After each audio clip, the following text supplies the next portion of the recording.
The Thrice Promised Bride by Shen Xingshun. The characters are Wang Taming, the magistrate, Tuan Shai, his secretary, Chung Ting, the knight, Li Jiefu, the wealthy merchant, Wang Mei Pao, the first matchmaker, Han Chuyin, the bride, the bride's mother, Xin Su, an old man, Tu Guangyang, the beggar scholar, Liu Ma, the second matchmaker, attendants, musician, and etc. The story happened long ago, many years before China became a republic. The story happened at the magistrate's court in an interior district in Honan province, China. My humble name is Wang Taming, the magistrate. My humble name is Wang Taming, the magistrate of this Yingling district of province of Hunan. I was born in the Hanklin district of the province of Jiangxi, of scholarly parents. At the age of 18 months, my mother taught me to write with a red in the sun. When I was yet wearing my hair like the tentacles of an octopus, I studied the 4 books and the 5 classics. At the age of 15 years, I passed my first examination and won the degree of blooming talent. In my second decadal anniversary, I was honored with the degree of Rice Man. The next leap year bestowed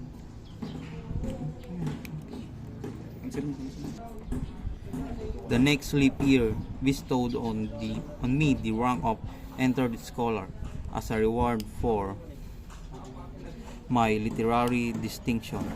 I was appointed the magistrate of this district. I hastened to the post that I might glorify my family name. I am watched by 1,000 eyes and listened to by 1,000 ears. For there is always an attentive audience within these 4 walls.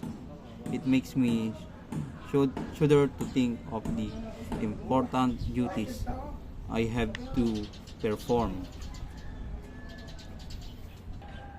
At your service, Your Honor. Call Mr. Secretary Tuan Child. What is your honorable wish? Have you any invention concerning the case of the interrupt wedding? I have found the mistake. Sir, it is the plain Steve Chung Ting and the defendant life will be here. Strike the gong and open the court. Are you Chung Ting the plaintiff? Yes, sir. Newly returned from my military career. What can you do beside disbanding the wedding procession of Li Fu? I can shoot with a 300-pound bow and pierce a half-inch willow leaf. 100 steps away, I can separate and pacify 2 fighting bulls. However, I do not expect to win a wife by sheer force, but by fire flame. Why didn't you claim the maiden's hand until she was carried in the sedan chair to her new home? I had taken my military examination in the capital and was serving His Majesty and our country by defending the northern border against the barbaric tribes, so I have not been able to plan to establish my own family.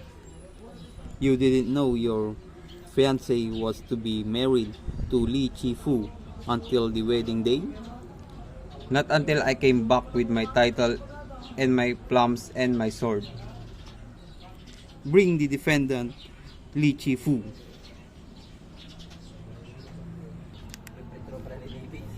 Li Fu, Did you know this man, Chung Ting? Not until he collided with my bridal chair, Your Honor. Did you know he was the first betrothed to the maiden of the Han family? No! The truth or the bamboo?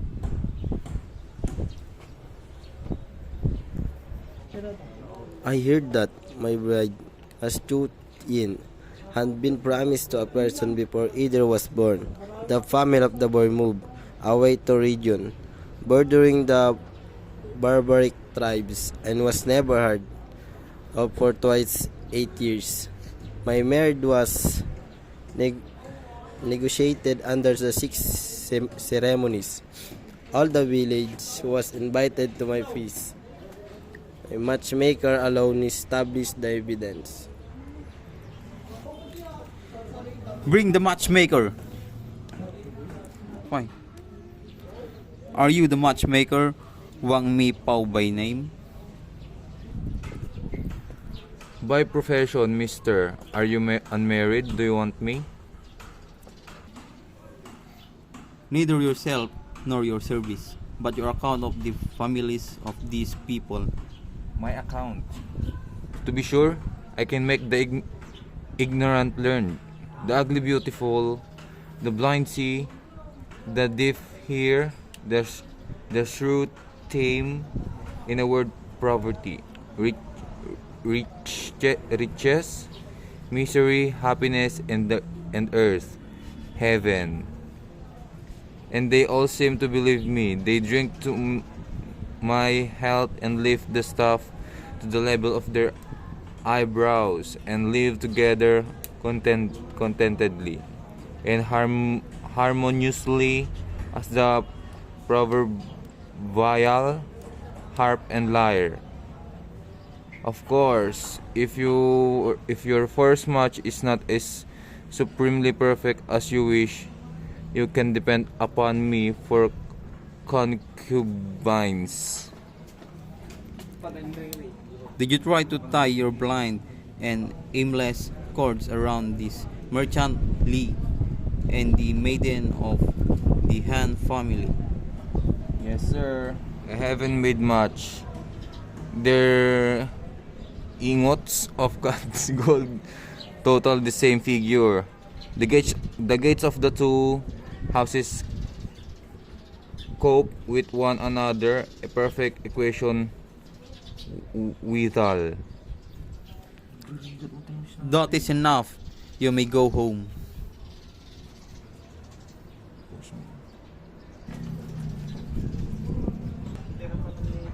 I live next door to the house of everybody. Don't forget to send for me when you want to augment your family.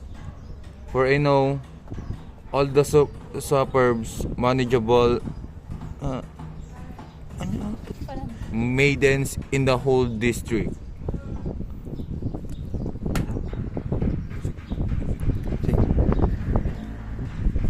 Bring the Han family in.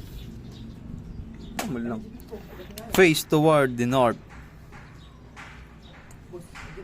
The looks that destroy cities, the looks that destroy kingdoms. Small wonder you men quarrel with each other. Are you Han Chu Yin, firmly promised to Chong Ting, and now being born to the house of Li Chi Fu? Yes, my lord, if she is nothing else.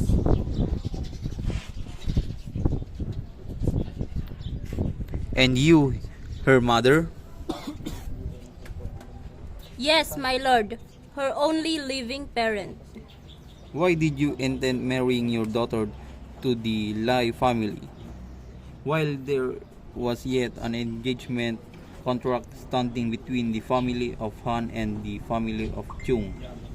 Because we thought the Chung boy sacrificed himself for his majesty, and my dear life Chu Yin was past her peach blooming age. You may not marry your daughter to two men. I do pity your daughter. No ceremony has yet been completed. Whom do you prefer? I will marry. I offer you my golden ingots. I have my silvery horses. Ano dyan bagay kon? I have built my red mansion. I have won my scarlet jacket. My calculation always be fruit. My arrows always hit the bullseye. What you say to these gentiles, my dear Lil Chuyin? A maiden has no lips but heart. Well, whom does your heart yearn to choose? I think I will not choose the beggar. No, not the beggar. Accept my riches. My glory. My age. My humble wish. My word. I declare I never had so many suitors in my bygone days, not even a beggar. Well, your mother does not approve of the beggar. What is your wish? Tell me, what do you choose? I choose to die. In order to settle the case? Yes, and quickly. Good maiden. Cao Yao had no more sagacity in dissolving disputes, but I fear you have made up your mind to deny yourself wealth, happiness, and power, which you might find in any of these people. Go. I am denied that which I value most. I wish to end it at. Is that final? Yes, to eternity. May your ancestors bless you. I accord you the potion that brings eternal tranquility. Bring forth the potion pile provided for the ancient to impact to the mortal the pleasant sleep. Be courageous, virtuous maiden. One dies only once, the rest is peace. If you cannot leave the pile, I shall have the attendant help you. Go. I depart, may peace be with all. Well, she died a virtuous death. Li Chi Fu. She was almost married to you. Will you bury her in your family graveyard? Not a dead wife. I wanted a live housekeeper, not a dead wife, since she had an early brutal. The body belongs to the first. Chungting, your stars crossed each other before either you was born. Now you can accept the will of your parents and your parents' parents. You may have your claim. Go. We never saw each other, and we're not formally married. Let the legal husband or true lover take the body. To Kwang Yang, there's the spurs of your love. She was your promised wife. You'll take care of her?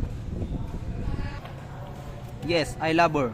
A promise is a promise. I will take her, and I will follow her son. I soon. You beggar, you killjoy, you will soon pay for it. The beggar. You yellow dog, you spotted tiger, you white whiskered monkey, you greedy rat, you loathly snake. Wait a while. The case of the thrice promised bride is not yet finished. Among you three disputants, only the beggar, Tu Kwang Yang, is a true claimant. The other two are as false as shifting sand. I hereby confiscate Li Chi Fu, your property, and deprive you, Chung Ting, of your degrees and privileges appertaining. To you, Tu Kwang Yang, the true lover, I bestow the golden ingots of the merchant, the horses of the knight, and the life of service of Liu Ma, so that you can have feasts and rituals. And now, I grant you the privilege of administering a potion to revive the unconscious but virtuous maiden from the effects of the sleeping potion I gave the maiden to be known hereafter as your legal wife. Am I dreaming? Or are we meeting in the other world? No, my beloved. We are under the sky, on the earth, and in the middle kingdom. And before all these people, Han Chi Yun, I marry you to Tu Kwang Yang and give you wealth, happiness, and love in one. Long live my wife.